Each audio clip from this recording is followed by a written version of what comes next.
Kandi Gusti narbuka wiwaraning sasana tepas wangi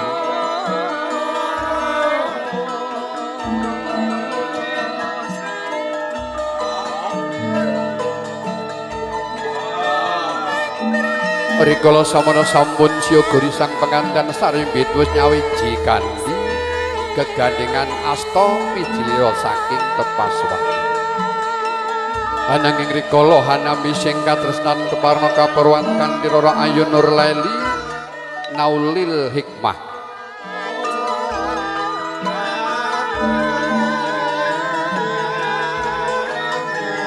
keparnyo siyaga ing karya kahampingi bapa ibu ingkang hamga gati siyaga ing karya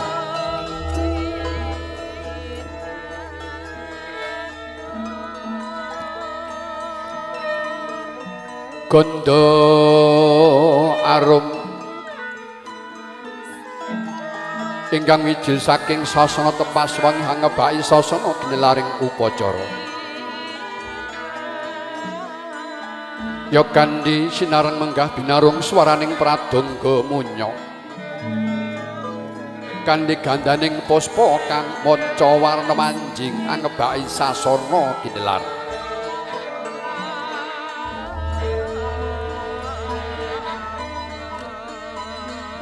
sambating busana kang hangembung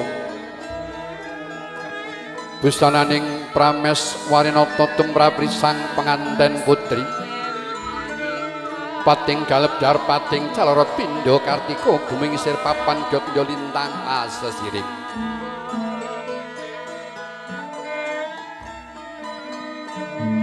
alon waton kelakon lumampahing risang penganten putri Rara Ayu Nur Laili bilih panjenenganipun menawa namung jumbuhaken bandhawing para wanasis budaya pramila hanggenya tumapak ing pada ing bantala tansah sapecak mangun satindak kendel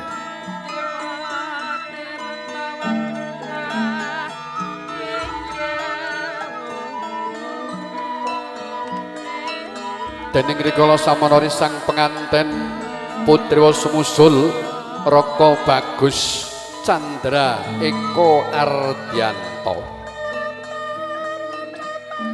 rikala samana wis jumbahaken sasana ginelar pramila kacugek sawetawis ungling pradangga cinandhi puspawarna manjing ungling cantaka ing wanji riris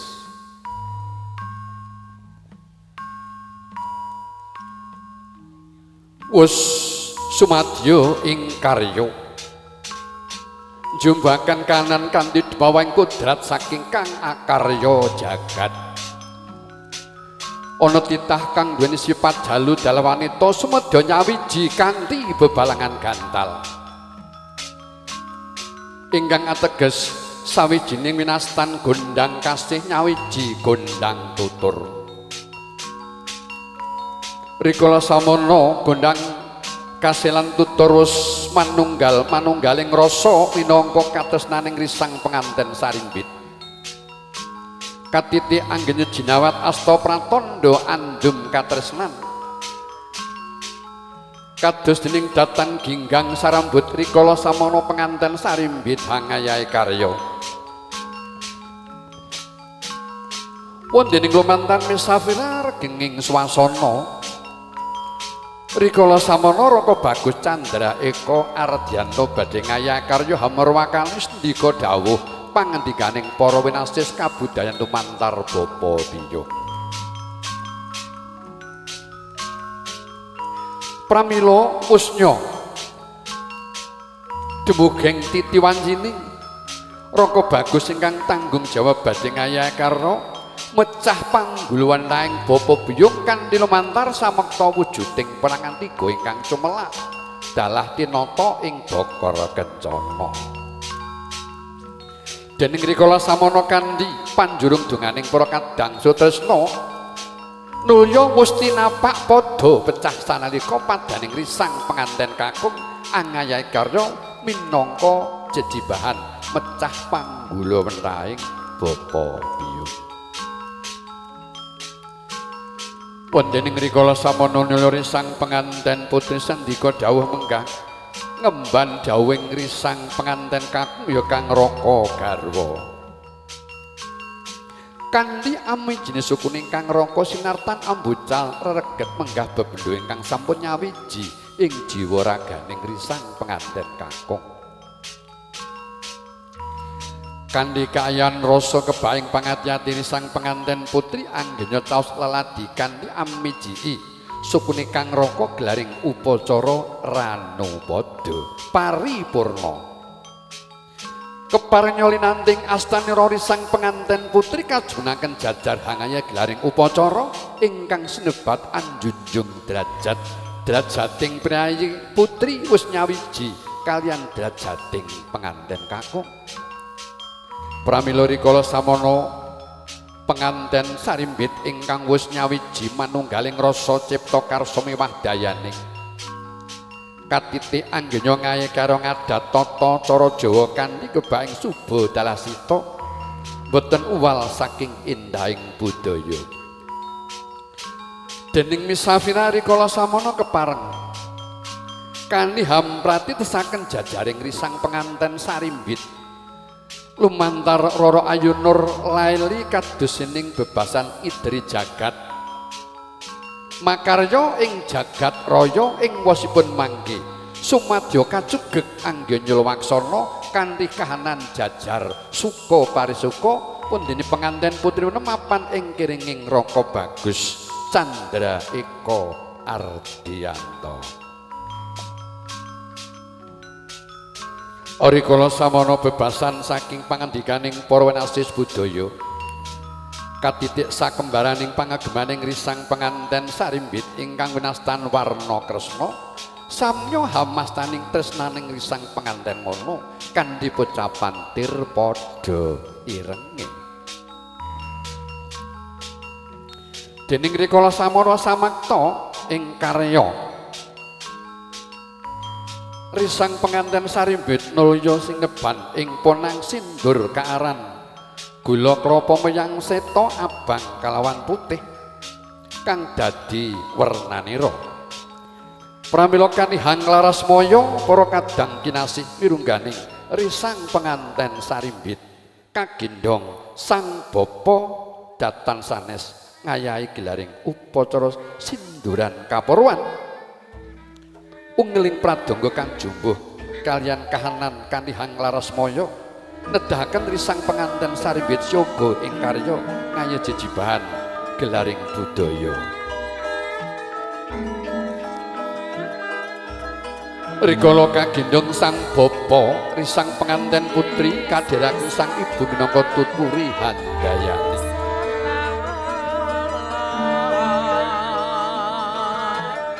Sampun prapteng unggan kang tumuju wondening Bapa Haji Maryut. Yadata kapiji minangka jejering kang hambogati. Rikala risang penganten sarimbit wujuding sindur binayang wus lolos prasat sampun prapteng gati wondening Bapa Haji Maryut. Keparena anding dilenggah ing papan pinajang hamangku putra putri nira datan sanes ya penganten sarimbit. Rikala sampun lenggah jajar kebaing kaendahan pramila keparengna Ibu Hajah Isnipah ya atur pandangon tumrap sang Bapa Haji Maryut kados pun ditepakne boboting putra putri kinasih. Sang bapa namung paring wangsulan datan ana liya kejaba wis trepada bobote. Ora ana pocapan ban sindhe ban siladan. Sakloroning wis karengkuh jejering putra-putra Priyanganulya. Rikala samono jengkar sauntara Bapa Haji Maryut kepareng anandha lenggah putra putri kinasih kanthi pocapan nggir lenggah jajar kanthi kebak ing kaendahan ya nggih anakku. Mugi antuk nugraha saking Gusti Kang Murbeng dumadi ya kang akara jagat. Dening rikala samono lumantar remis safira sang pangrengga busana. Rame kapyarsa swaranira ing madyaning margi agung sumadyo ing karya bapa biyung kang samya mangun bebisanan pinanggih ing papan pirunggan kanthi jinawat astanira pocapan monggo Kang Mas. Mbak Yu winujeng rawuhipun keparna mangkin nderek mangayu bagya putra putri kinasih minangka lelampahan kang kedah dipun dherekaken minangka ugi nguri-nguri indahing kabudayan. Rikala samana samya abnajeng wondene paripuraning jinawat astanira pratandha nuwaken dalan jumbahaken gelaring upacara lenggah ingkang samya mangun bebisanan ing palenggan piniji ingkang sampun kasamektakaken. Dening rikala samana penganten sarimbit badhe angaya jejiban tonton atur tepa patuladan. Menapa to kang pun ayahi risang penganten sakloron datan sanes tampa kaya winastan kacar kucur inggih samya hamastan.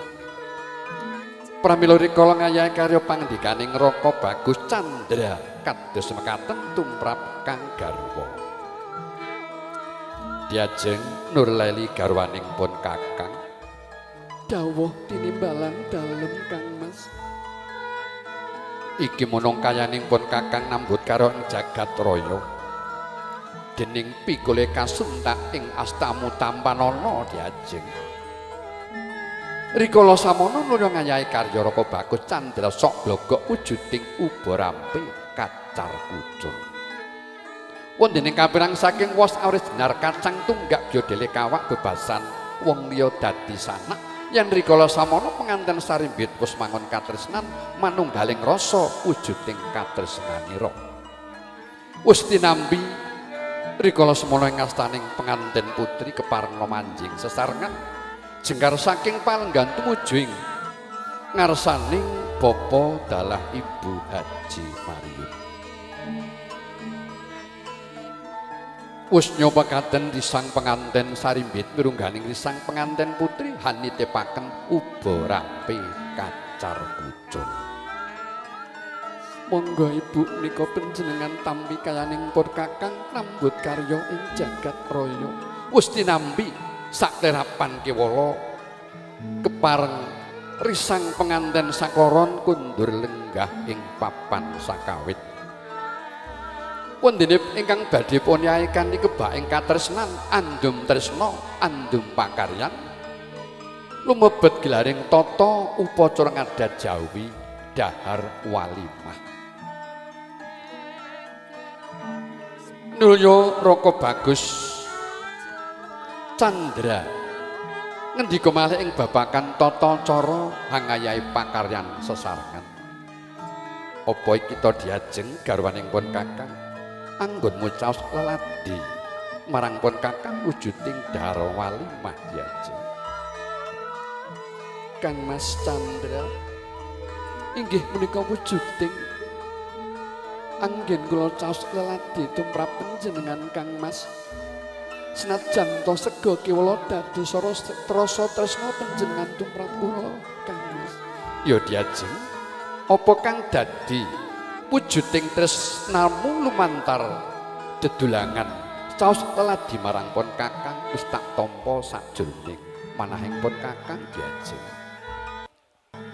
Dening jangkeping anggonmu caos leladi marang pun kakang menika apa maneh to diajeng kang sampun samakta ing ngarsaning para kadang sutresna. Menika ngunjuk toya wening Kang Mas. Anyep jejit raosipun. Pramila kula nyuwun guming pangaksama Kang Mas. Rikala samana pun unjuk saestu tumrap risang penganten kakung. Kasunyatan bisa dadi manis rasane jalaran caos leladining risang penganten putri tumrap garwanira kasunyatan kebak pandonga ingkang wis tuwus sajroning warga. Dening rikala samana badhe amrawakani gelaring upacara unduh wohing pakarti tumrap risang penganten sampun samekta wujuding ketawang pinuji tandharaken jengkaring risang penganten Sarimbit marak sowan ngayahe karya ngunduh wohing pakarti awujud Pudyastawa ya Pudyastuti.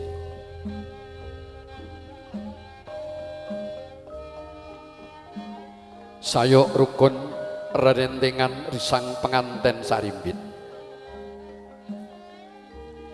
ingkang rikala samana sampun kapurwan jengkar saking palengganipun papan binajang kapurwan linolos wujuding duwung dalah wujuding canela tumrap risang penganten sageta sembada mulya cumaket marapegi bapa biyung ingkang hamugati kanthi lulus raharja tanpa pambeng menapa-menapa. Rikala samana lumampahing galumangsaning risang penganten Sarimbit wis prapting unggan kang tinuju mapan pisuwanan agung kanthi anjenggus membah astanira. Rara Ayu Nur Laili Naulil Hikmah murwakani matur ing ngarsane sang ibu kanthi sumembah minangka asung pakurmatan ingkang hamurwakani. Nuwun sewu Ibu Hajah Isnipah. Menika kang ngawontenaken pisuwanan agung inggih kula kang putri panjenengan Ibu. Mugi pisuwanan kula sayektos kalepatan ingkang putari karo linaraken ing jagat raya ngantos sak manggih Ibu. Sageta panjenengan nyembadani kang dados panyuwun kula datang sanes kula ngunduh wohing pakarti Ibu. Ger, anakku cah ayu. Yen dina iki siramu wis lulus raharja, wis murwakani mangun bali wis mongger anakku cah ayu. Aja tidha-tidha pandongamu marang Gusti Kang Maha Kawasa nggih. Mugi bapa biyungmu bisa paring apa kang dadi ancasmu ngantos dumuging delahan nggih anakku. Wondene napa to kang dados ancasing risang penganten putri dalah garwa kinasih. Gunging panuwun Ibu ingkang sampun paring warsita warya pandonga. Mugi kula saged hangaya lelampahan jejering mangun bali wis mung ngantos dumuging dalan tanpa pambeng. Wondening sasana agung ingkang kebaing asung pandonga nulya gilir gumanti mapaning risang penganten Sarimbit ingkang sakwanggi Nur Laili Naulil Hikmah wis dumuging ngarsane sang bapa Haji Mariun. Inggih nuwun sewu Bapa. Panjenengan saestu tiyang sepuh kula ingkang kula bekteni. Rikala linaraken ngantos dumuging sak mangke Bapa. Mugi menapa kang dados pangangkah kula nuwun sewu. Kula mboten ngunduh, mboten nyuwun babagan bondo kelawan donya Bapa. Nanging pandonganing panjenengan tansah kula rantu ngantos dumuging delahan kula kekalih Bapa. Ger, cahayu anakku. Ya wis, Bapa biyung ora bisa paring apa-apa mrungganing babagan bondo kelawan donya, Ger. Nanging pandonganing Bapa biyungmu, fa insyaallah tumus bisa nderekno apa kang dadi ancasmu ngantos dumuging delahan. Kanthi jengkar sesarengan sauntara risang penganten Sarimbit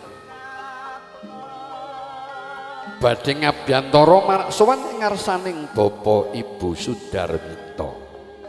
Kados dening rikala pisanan agung mapan ing sasana keluarga agung Bapa Haji Mariun. Prapting unggan kang tinuju nulya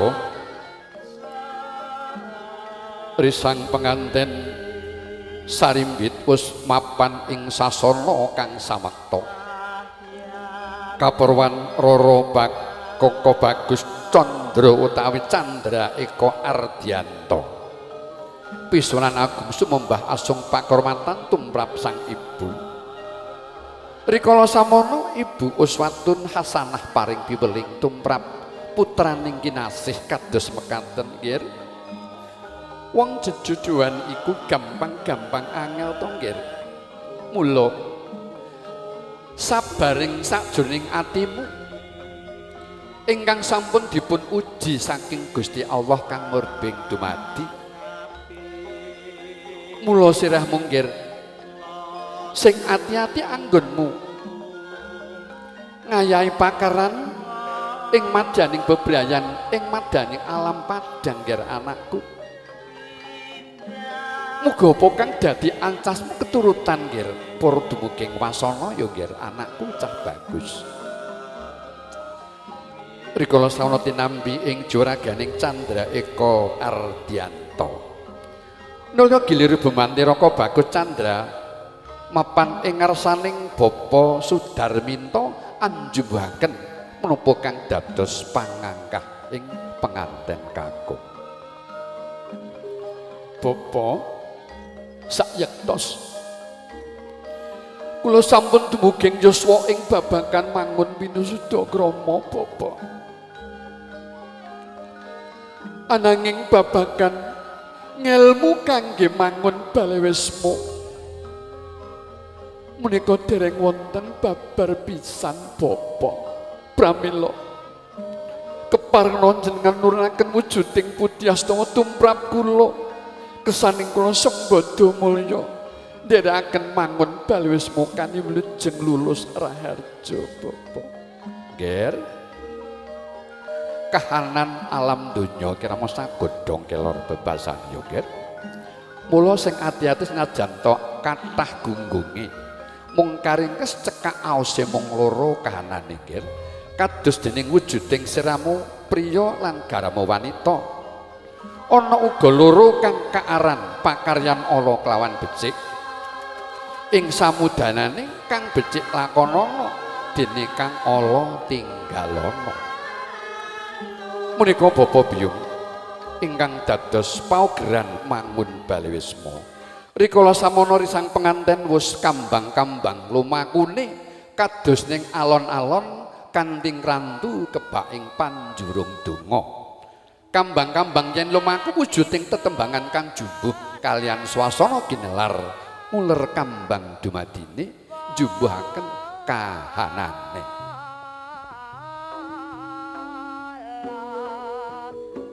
Sahayo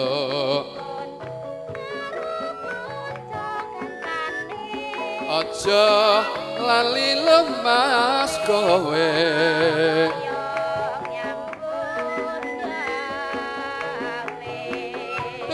yo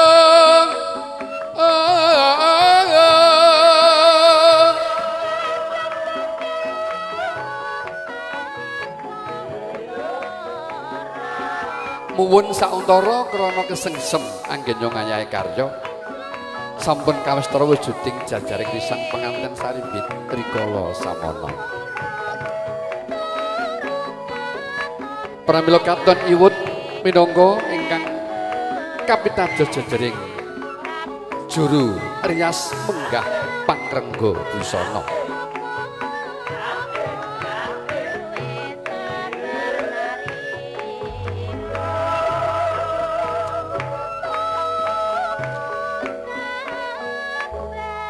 Narimo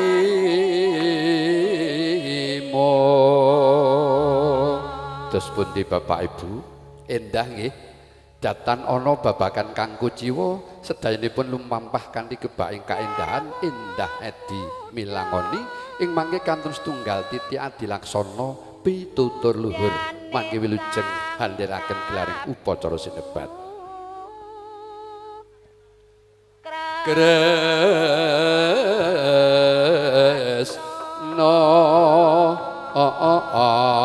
ayo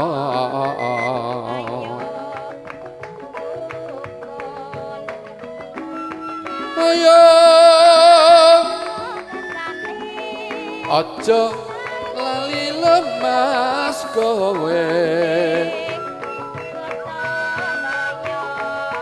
nyambut gawe.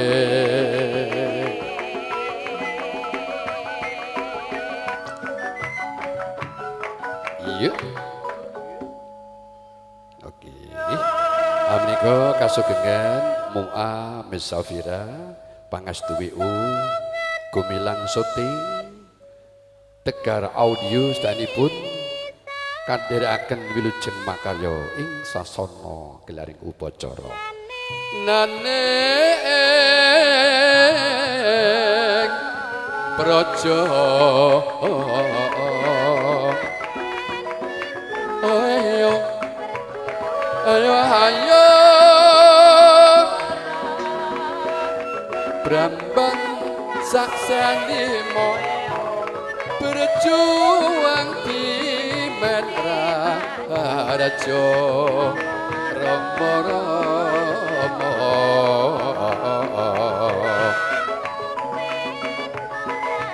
ae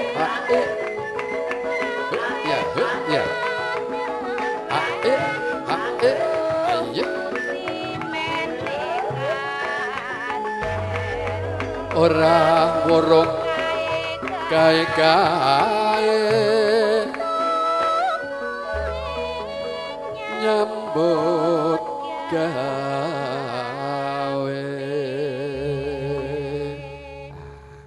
Bapak Ibu ingkang minulya budi, senajan to kula pitados salbeting wardaya jenengan ngendika kok suwi ora ndang rampung. Sedaya kula namung ngemban dawuh pamunduting risang penganten sarimbit Bapak Ibu. Kersanipun mangke insyaallah gelaring upacara benjang ari Kemis insyaallah saged regeng kados ing sasana menika. Pramila kepareng dumugeng titiwan jinrong gelaring Sabda Tama pitutur luhur tumrap risang penganten sarimbit ingkang winastan Mau'idatul Hasanah. Sinten to paraga ingkang pinarcaya njumbuhaken jangkeping tata titi adilaksana kepareng manggi Al-Mukarram Rama Kiai Haji Abdul Hasik kepareng manjing tumuju ing sasana Sabda Tama lan dadosaken kawuningan mangke paripurnaning Sabda Tama menggah Mau'idatul Hasanah keluarga agung saking Banyumanis kepareng mangke ndherekaken tata titi adilaksana foto keluarga ingkang sampun sinerat asma saking sasana Banyumanis. Nggih, moga kepareng Bapak Kyai Haji Abdul Hasik kados sampun sumadyo ngayahi karya kasugengan tumuju ing sasana sabda pangandika. Nun suwawi kula dherekaken.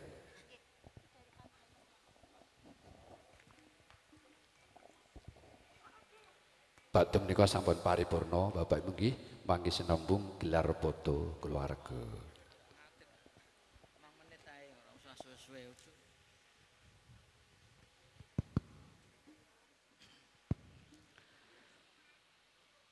Assalamualaikum warahmatullahi wabarakatuh. Bismillahirrahmanirrahim. Alhamdulillahilladzi syarraha binuri tauhidi suduril mu'minin. Wa asyhadu an la ilaha illallah wahdahu la syarikalah. Al-malikul haqqul mubin. Wassalatu wassalamu ala sayyidina Muhammad al-qail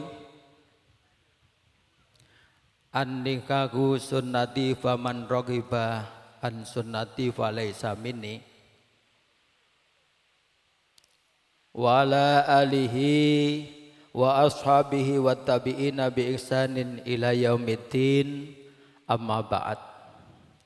Sulasaul ulama wal fudhala wonten ngarsanipun telah para alim, para sepuh, bini sepuh, aji sepuh lenangkung kang mengkugati panjenenganipun Bapak Haji Mariun telah Ibu Isnifah. lan ugi rombongan keluarga agung temanten kakung panjenenganipun Bapak Sudarminto adalah ibu uswatun hasanah. Khususipun mempelai berdua Mas Chandra kalian Mbak Nurlaili. Dalah para hadirin wal hadirat kakung semono putri ingkang sedaya wonten ing acara pawewan walimatul arus dahaduki normatan dan insyaallah pun muliakan Allah Subhanahu wa taala. Menggolah kita tansah muji dalah syukur wonten ngarsa ayunan dalem Allah Subhanahu wa taala biqaulina alhamdulillah wa syukrulillah kanthi kaloberan rahmat hidayah so inayahipun katitik kula pansami saged nderek mangayu bagya atas temanten sarimbit lan ugi dipun suwuni doa restu mugi-mugi temanten sarimbit anggenipun ngayahi bali wisma ingkang enggal estu-estu pinaringan hidayah inayahipun Allah sehingga saged mawujudaken keluarga ingkang sakinah mawaddah warahmah amin Allahumma amin. Kaping kalihipun sholawat salam mugi tetep kunjuk dumateng junjungan kita Nabi Agung Muhammad sallallahu alaihi wasallam yang senantiasa kita antu-antu menggah syafaatipun benjang wonten yaumil kiamah amin. Hadirin wal hadirat ingkang minulya wonten ing saat menika kula kapatah paring nasihat dateng temanten sarimbit nggih mugi-mugi mangke manfaati dateng para hadirin wal hadirat amin Allahumma amin. Mas Chandra, Mbak Nurlaili, mulai saat menika panjenengan kekalih sudah terikat yang namanya akdun nikah. Mila akdun nikah menika merupakan ibadah sing gedhe ganjarane. Nggih. Mila Kanjeng Nabi Muhammad sallallahu alaihi wasallam menika estu sedaya para umatipun dipun paringi nasihat terutama ngendikaaken khairun nisa imra'atun inda nadharta syarratka. Sak bagus-baguse wong wadon kuwi nalika disawang kelawan bojo lanange niku mesem guyu. Pak Bu dengan bersani Mbak Nurlaili dipun sawang dening Mas Chandra mesem guyu napa mboten? Alhamdulillah. Mulane ngantek-ngantek dipun ngendikaaken ngaten. Bebojoan kuwi supaya tansah bisa geguyonan antarane bojo lanang karo wadon. Sebab nalikane ana wong bebojoan iki kok bisa nglanggengake anggenipun geguyonan omong-omongan jagongan niku luwih utama daripada panjenengan iktikaf ten nggone masjid Madinatul Munawwarah. Oh, Masya Allah ganjarane semono gedene Mbak. Nggih, niki mangke Mas Chandra kalian Mbak Nurlaili supados tansah gejagan nggih keranten ada mawaddah warahmah. Salah satu untuk menciptakan keluarga yang sakinah adalah mawaddah warahmah, bisa menciptakan suasana saling menyayangi, saling mencintai di antara satu dan yang lain. Kemudian ta'awun, saling membantu karena kita menyadari bahwa kita diciptakan oleh Allah tidak sempurna, ada kelebihan dan ada kekurangan sehingga saling menutupi, saling membantu. Kemudian musyawarah. Ngoten niku jane pun tutuk niki. Lah sarene guyonan antarane nganten lanang nganten waduk niku ganjarane agung sanget. Ngalen ngantek-ngantek yang manis siapa yang punya, yang bertanya. Sakit nggih? Insyaallah. Wis pokoke contone ngono lah. Supaya guyonan ngoten niku. Mila Kanjeng Nabi Muhammad sallallahu alaihi wasallam niku ngendikaaken khairun nisaikum alwaludu alwadudu. Sak bagus-baguse wong wadon kuwi waludun reden. Niku kula jujuke mawon keranten panjenengan sawentawis mulai jam pinten kalau mau lenggah ngantos jan niki pun jam 11 seprapat. Nggih? Niki pun lumayan panjenengan. Mila kula namung kedik mawon nderekaken dhateng pangendikanipun Kanjeng Nabi Muhammad sallallahu alaihi wasallam, sak bagus-baguse wong wadonmu kuwi nalikane wong wadon kuwi reden. Reden niku gampang duweni keturunan. Mulane panjenenganipun Al-Imamu Hujjatul Islam wal Muslimin Al-Ghazali niku pertama faedah atau manfaat daripada akdun nikah menika al-walad ndanggaken duweni keturunan. Mila panjenengan sakseni para hadirin wal hadirat sedaya terutama nggih menika besan padha besan niki ya terutama panjenenganipun nggih menika Bapak Haji Mariun sekalian adalah Bapak Sudarsono Sudarminto. Nah, niki termasuk sudah memiliki faedah akdun nikah rupane aku saiki duweni dulur, duweni keluarga ten nggone ngrambi. Semenuga Mbah Mariun, aku duweni keluarga nang nggone Banyumanis. Lah niki dipun ngendikaken jenengan titosi Mbak Nur Laili kalian Mas Chandra niki termasuk golongane temanten cerdas napa mboten? Lah nek temanten sing cerdas insyaallah pendak niki kudu wis duweni momongan. Amin Allahumma amin. Terutama duweni putra putri ingkang soleh lan solihah, karena putra putri soleh solihah adalah merupakan idaman daripada orang tua yang akan membahagiakan dunia akhirat. Niki nalikane duwe putra putri ingkang soleh lan solehah niki ingkang kedah kula pansami pirsa. Mila ngantek Kanjeng Nabi ngendika di samping reden waludun tun banget sayangi banget asihi karo bojo lanange. Yo niku ngoten. Mila kan dipun ngendikaken sauda'u waludun khairim min husna ala talib. Wadon ayulah rupane tapi kok ora ndek keturunan nggih niku dipun ngendikaaken ijeh apik wadon ireng lah tapi duweni keturunan. Mila pesenipun utawi nasihatipun monggo kula pansami para hadirin wal hadirat maringi doa restu dumateng temanten sarimbit di samping nggih menika dawuh dalem Allah wa asiruhunna bil ma'ruf. Mas Chandra, Mbak Nur Laili panjenengan sudah terikat akdun nikah menika wis padha pengalamane nggih padha sarjanane mestinipun panjenengan menika bisa membahagiakan pergaulilah keluargamu. Keranten salah satu Mbak Nur Laili menawi nyomadiaken unjukan kangge Mas Chandra. Lho Mas Chandra terus langsung paten set. Lho niku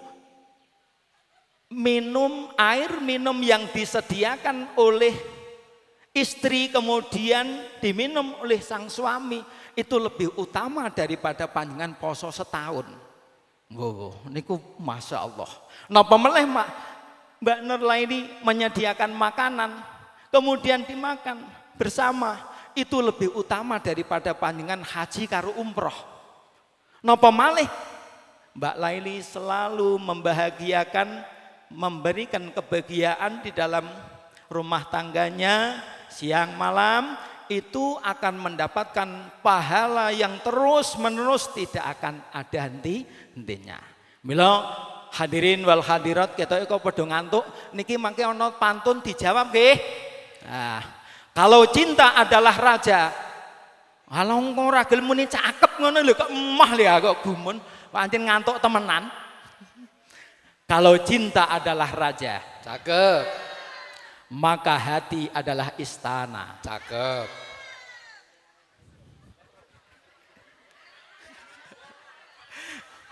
Oleh nganu kita ambek ngenyek, kula men ngrasake.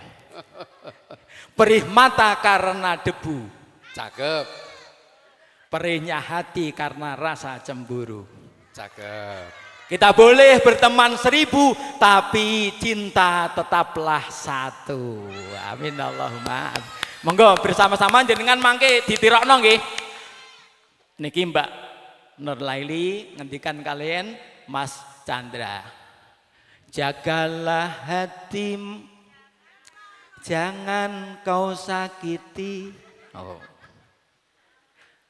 Taatnya istri, harumnya surgawi. Yang pertama, yo tak podo ae tak biji. Yang kedua, jagalah istri Mas, jangan kau sakiti. Doanya istri, tangisnya bidadari. Monggo sareng-sareng yo. Jagalah istri, jangan kau sakiti. Taatnya istri, harumnya surgawi. Jagalah istri Mas, jangan kau sakiti. Doanya istri, tangisnya bidadari. Mangke jawab nggih. Nggih. Kalau istri lagi marah, hati bapak jadi resah. Anak-anak salah tingkah, keluarga tak berkah. Tapi kalau istri senang, hati bapak jadi tenang. Keluarga dan putra-putra senang walaupun utang segudang. Jagalah istri, jangan kau sakiti. Taatnya istri, harumnya surgawi. Jagalah istri Mas, jangan kau sakiti.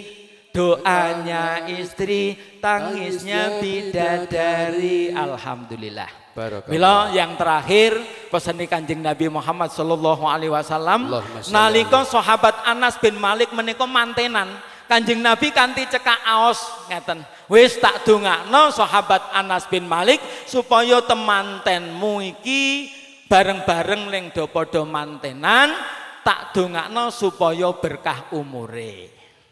Berkah rezekine lan berkah dzurriyyahipun. Amin Allahumma amin. Dengan ngertos sambung nggih?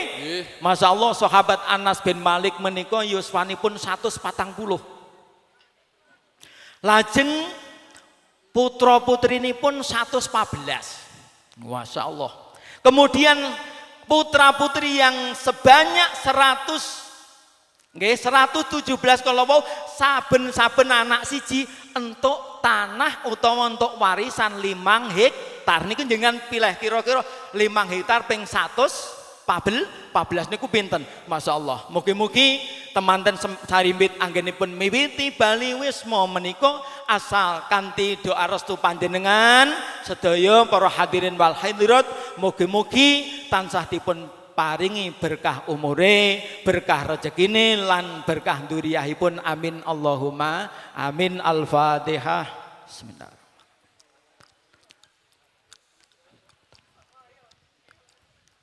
Kula kinten boten kathah ingkang saged kalau caosaken, mugi-mugi wonten manfaatipun lan napa ingkang kita harapaken, terutama nggih menika pisan kekalihipun estu-estu tansah pinaringan nggih menika keberkahan lan ugi dipun pernahake dening Gusti Allah sehingga tambah ketaatanipun dhateng Allah tuwin utusanipun sehingga saged mencapai kebahagiaan dunia dan akhirat. Amin Allahumma amin.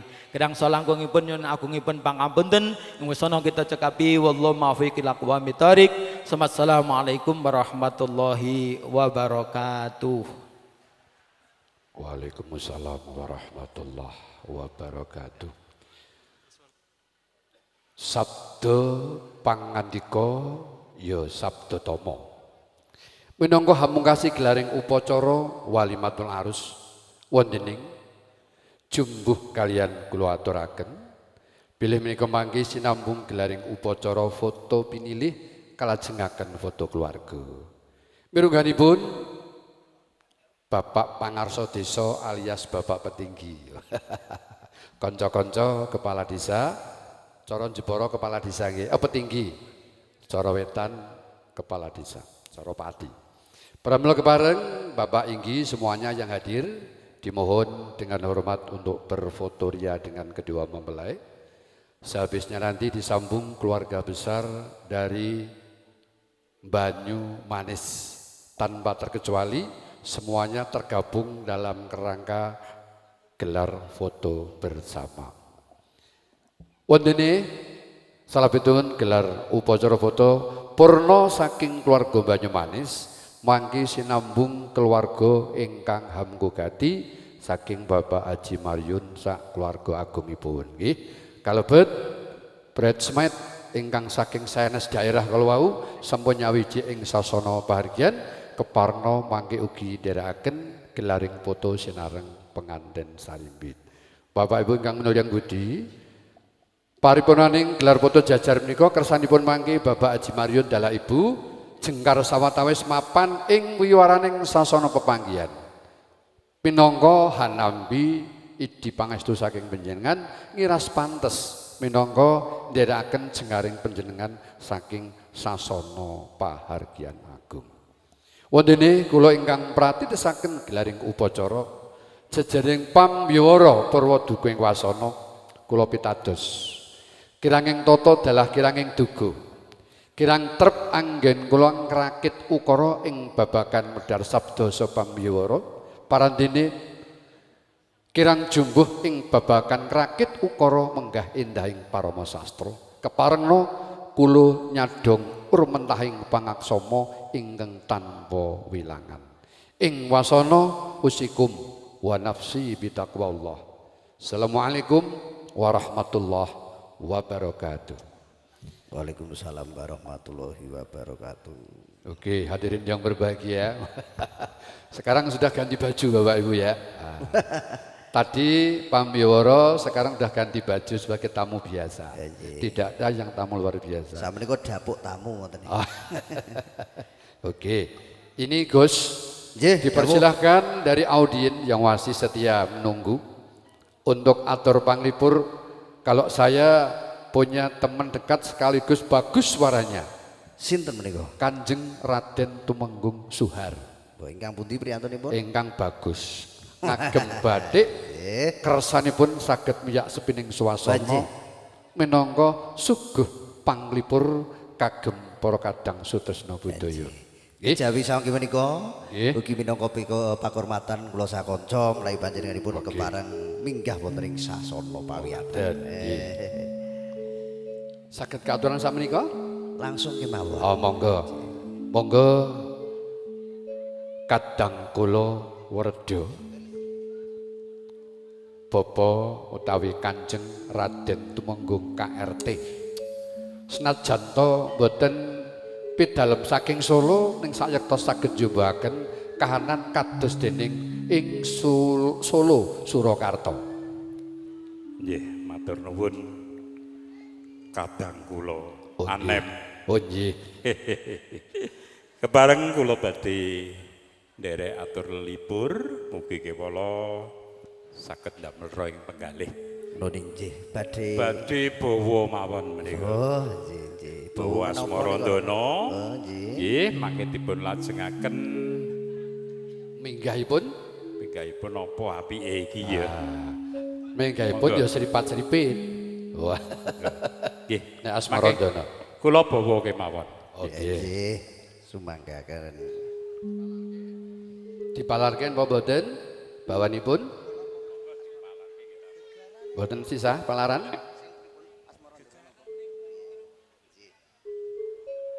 Mangke saged dipun lajengaken langgam dadi ati. Monggo.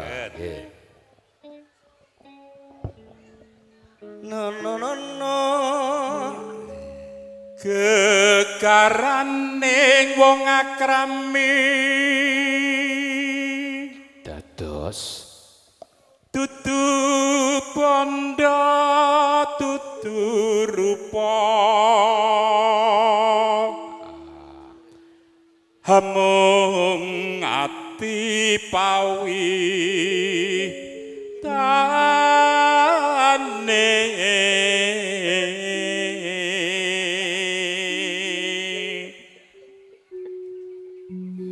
luput pisan kena pisan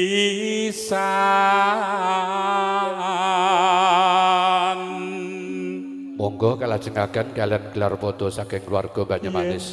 gampang luwih gampang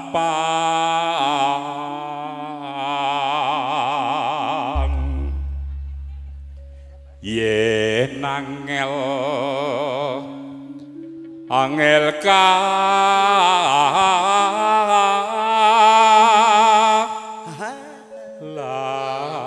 langkung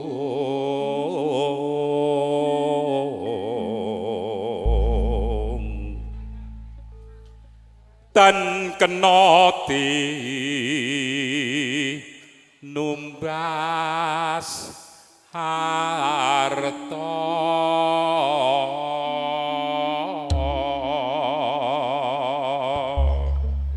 monggo hati-hati dados Napa saderengipun kalajengaken wonten pitutur kagem punang temanten napa kagem sedaya para rawuh ngingingi babagan suraosing pun tembang menika wau.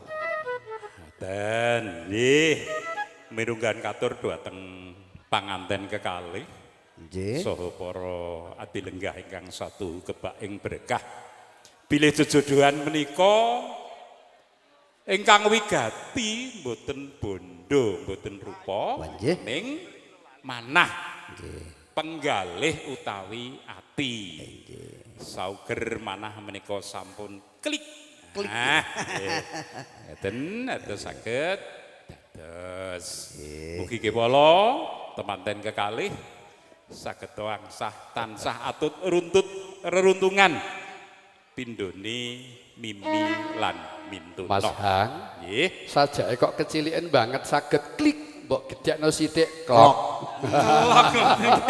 Saya ageng melih. Ini rada tersembunyi masalah. Monggo. Oke, nggih, pun lajeng. Monggo. Monggo Bayu.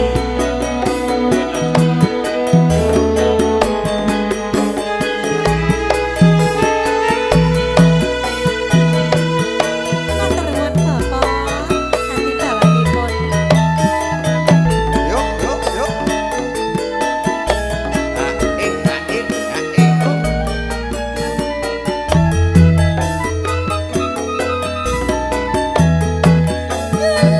Isi kaya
saya mat kahanane yang awan iki lumantaring tembang.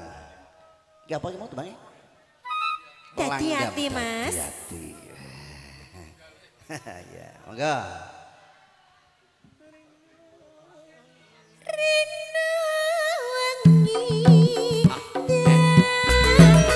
Yo yo yo.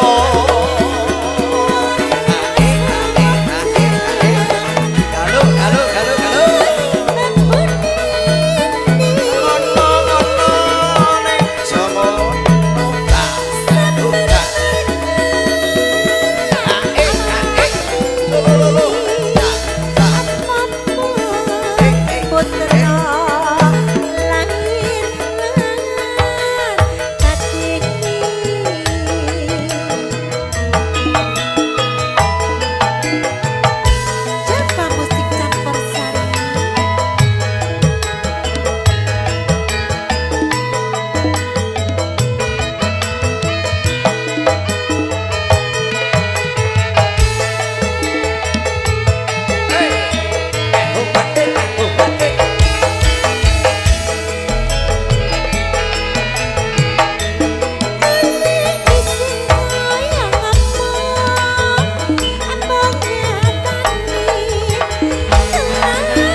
Galo Mas.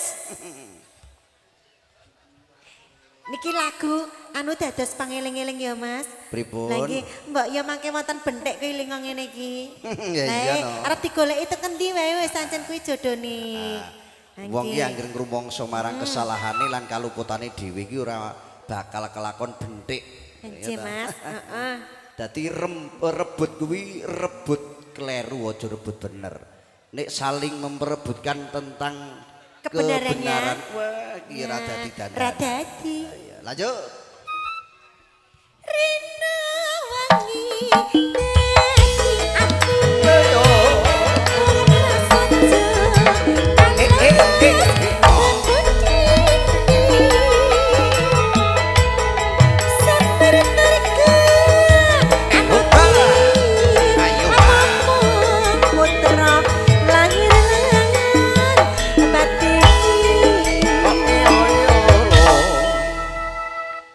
Langgam dadi ati Dadi-ati.